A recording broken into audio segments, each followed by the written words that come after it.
بلتستان کے معروف آرٹسٹ اور ڈرامہ نگار خوبصورت رب و لہجے کے شاعر جناب محمد عباس کھروں کی طرف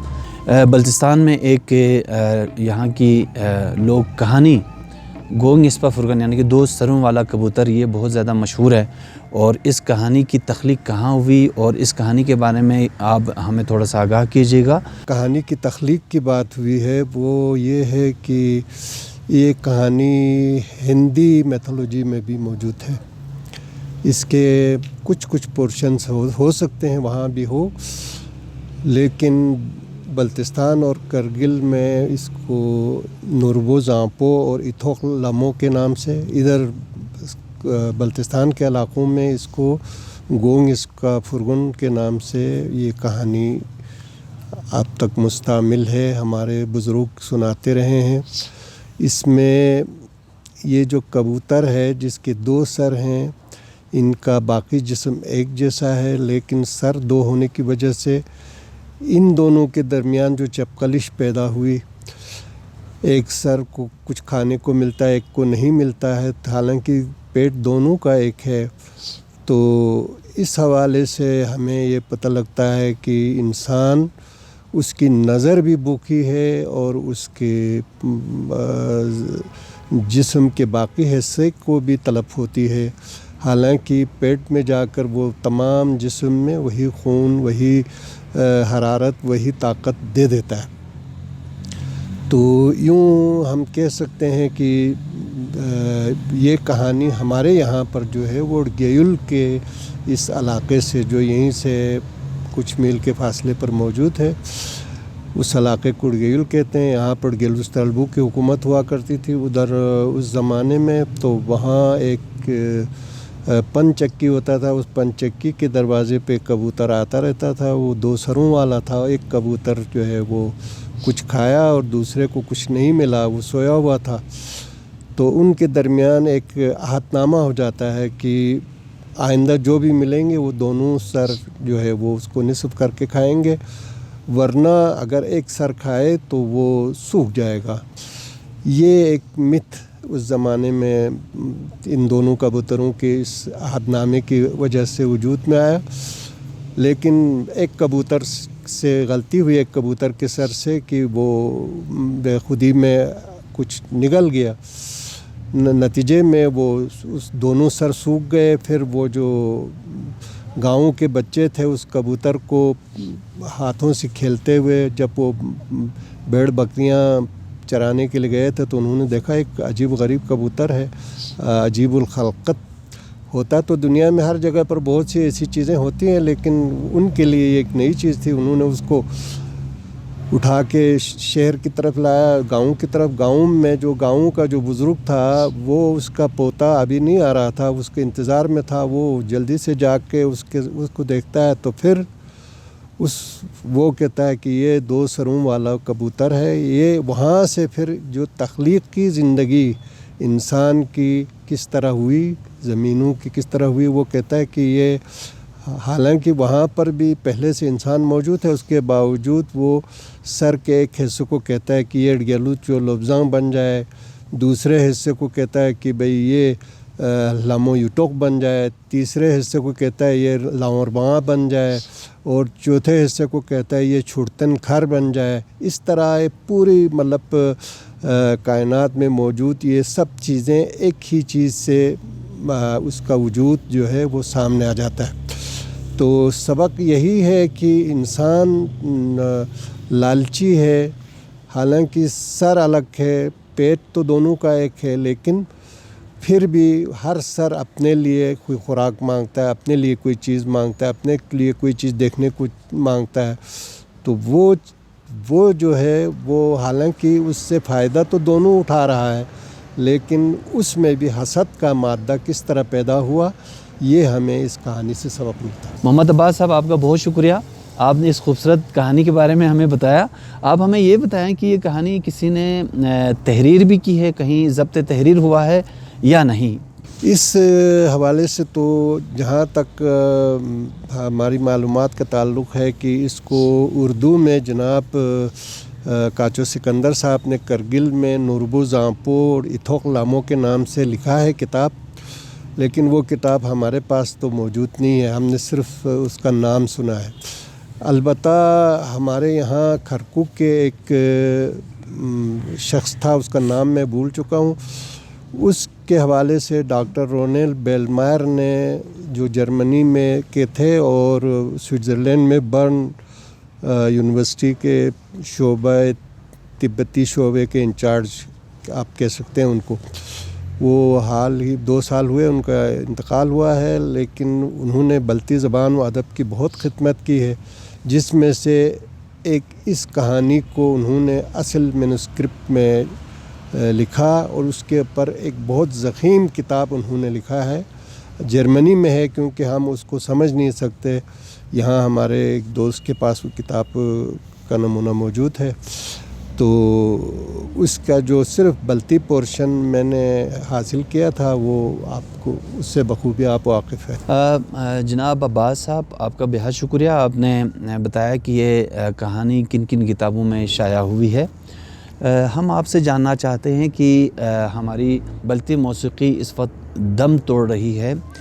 اس کو جدید میوزک کا ٹچ دے کر اس کو ریوائیو کر سکتے ہیں یا نہیں، اس بارے میں ہمیں تھوڑا سا آگاہ کیجیے گا۔ بحالی تو کیوں نہیں ممکن ہے جی، دنیا کے ہر کام کے لیے اگر اس کو ماحول میسر آ جائے تو،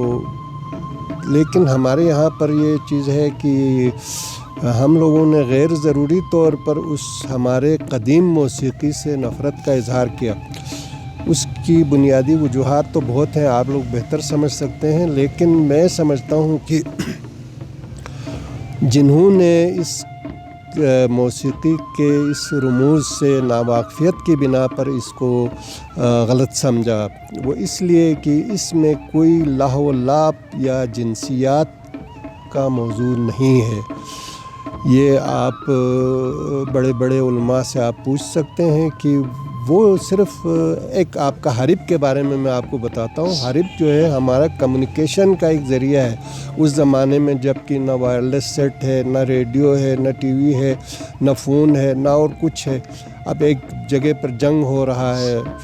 ایک جگہ پر راجے کو اطلاع دینا ہے کہ بھئی اس جنگ کا یہ پوزیشن ہے، تو کس طرح بتا دیتے؟ وہ لامحالہ جو میوزک بینڈ ہوتے تھے اس زمانے کے، وہ بینڈ جو ہے وہ اپنا خاص سر بجاتے تھے، اس سر کو دوسرا بینڈ والا سمجھتا تھا، پھر اس کو اٹھا کے تیسرا، پھر اس طرح چوتھا گروپ، اس طرح وہ ان کے ہیڈ کوارٹر میں یا ان کے سینٹرل مرکزی جگہ تک وہ پیغام پہنچتا تھا کہ جنگ میں ہماری یہ کیفیت ہے، یا ہم شکست کھا رہے ہیں یا ہمیں فتح حاصل ہو رہا ہے، تو اس کو حرب کہتے ہیں۔ یہ لفظ حرب سے نکلا ہے، اس کا خیر وہ غلط بھی ہو سکتا ہے، صحیح بھی ہو سکتا ہے، لیکن راگ جو ہے بلتی راگ بھی ہے، اس میں سب سے بڑی چیز بلتی ادب، بلتی موسیقی کی سب سے بڑی عجیب چیز یہ ہے کہ یہ ایک بہت ہی کلچرل پوائنٹ پر آ کے ملا ہے۔ اس میں مغل موسیقی بھی شامل ہے، اس میں فارسی موسیقی بھی شامل ہے، اس میں تبتاً اصل موسیقی جو اس علاقے کی ہے وہ بھی شامل ہے۔ ان 3 ریدمز کو شامل ہونے کی وجہ سے ہماری موسیقی بہت رچ ہے، بہت زیادہ اس کے اندر سکوپ موجود ہے۔ لیکن ہماری آپ قدیم شاعری کو دیکھیں گے یا قدیم موسیقی کو دیکھیں گے، اس میں کوئی ایسی ولگریٹی یا کوئی ایسی لہو و لعب والی چیز موجود نہیں ہے۔ یہاں آپ اس زمانے کی شاعری کو دیکھیں تو بیٹا اور ماں کے درمیان، ابھی بیرسا بیرچوں جو ہے وہ ایک ماں کی فریاد ہے کہ اس کا بیٹا بیرسے میں گیا ہوا ہے، اس پر ایک حرب کمپوز ہے، تو بیرسے میں اس کو کہتے ہیں کہ اللہ کرے میرے بیٹے کے لیے اس بارش میں، یہاں زوردار بارش ہو رہی ہے تو لازمی بات ہے دیوسائی میں تو اس سے بھی بڑی بارش ہو رہی ہے، تو کہتا ہے کہ اس دعا مانگتی ہے کہ میرے بیٹے کے لیے ایک چھوٹا سا بیرسا آپ وہاں اور بنا دیں، یعنی جس میں اس کو کوئی بارش سے، ٹھنڈ سے کوئی مسئلہ اس کو نہ ہو۔ اب اس قسم کی چیزیں ہیں، آپ جس کہانی کو آپ اٹھائیں، آزادی کے نغمے بھی ہیں، وطن سے محبت کے نغمے بھی ہیں، علاقے سے محبت کے نغمے بھی ہیں، ایک انسان دوست معاشرے کا پورا وجود ہمیں ان گیتوں سے، ان کہانیوں سے، اور اس وقت کے دور میں ہم یہ کہہ سکتے ہیں کہ ہم کسی اور تہذیبوں سے کوئی پیچھے تو نہیں تھا۔ یہ لبسان صاحب اس کی تائید کریں گے۔ لیکن ہم تہذیبی لحاظ سے تو ہم کسی انسان کو نقصان پہنچانا ہمارے ابتدا سے یعنی اسلام سے پہلے سے ہمارے بزرگوں کے ذہنوں میں اس زمانے کے باپ دادا کے ذہنوں میں یہ چیز موجود تو لیکن اب ان چیزوں کو ہمارے جو اسکالرز تھے انہوں نے سمجھا نہیں، اس لیے اس کو بلتی موسیقی اب دم توڑ چکی ہے. لیکن وقت ہے، بدل رہا ہے، نئی موسیقی ہے. آپ کے جیب میں بھی موبائل ہے، اس کی جیب میں بھی ہے، اس کی جیب میں بھی ہے. موسیقی سے تو کوئی جان نہیں چھڑا سکا ہے، لیکن اب چاہیں تو اس کو ریوائول کر کے اس کو دوبارہ زندہ کر کے ہم اس سے بہتر فائدہ اٹھا سکتے ہیں. عباس صاحب، آپ ایک ریڈیو کے آرٹسٹ ہونے کے ساتھ ساتھ خوبصورت شاعری بھی کرتے ہیں. خاص طور پر آپ کا صوفیانہ کلام جو آپ نے شمس تبریز علیہ الرحمہ کے شاعری کو بلتی زبان میں ٹرانسلیٹ کر کے آپ نے لکھا ہے، ان آپ گکھن ارگلک سچنگ نیفیوں میں ہشپو علی علی. تو اس کے علاوہ آپ نے کن کن موضوعات پہ شاعری کی ہے، اس بارے میں ہمیں تھوڑا سا بتائیں. جناب بشار صاحب، بات یہ ہے کہ میں بحیثیت شاعر اپنے آپ کو ظاہر کرنا نہیں چاہتا تھا. شاعری ایک انسان کی ذاتی شغل کے طور پر میں نے اس کو اپنایا. اس سے مراد کسی قسم کی شہرت یا کسی قسم کی ضرورت کے تحت میں نے نہیں کی. البتہ جوانی کے دن تھے، بلتی موسیقی کی محفلیں ہمارے وزیر شریف صاحب کی سرپرستی میں ہم منعقد کرتے تھے، تو وہاں پر ہمارے پاس گیتوں کی بہت کمی ہوا کرتی تھی. تو اس زمانے میں میرے دوست بلغاری صاحب بھی لکھتے رہے اور میں بھی کچھ لکھ کے، اور مجھے جو تخلص دیا رینچن کا، یہ میں اس موقع پر کہنا ضروری سمجھتا ہوں. یہ میں نے اپنے آپ کو کبھی رینچن سمجھا نہیں، نہ میں اس قابل ہوں. یہ مرحوم جعفر کلوی اور غلام حسن حسنی نے مجھے یہ نام دیا کہ یہ دیکھو جی ہمارے فلان صاحب آ رہے ہیں، رینچن صاحب آ رہے ہیں، یہ وہ کہہ کے یہ آخر میں. لیکن میں نے اس لفظ کو آج تک اپنے لیے استعمال نہیں کیا. میں نے اس کو ان ہستیوں کے لیے استعمال کیا جس کے لیے لفظ مستحق ہیں.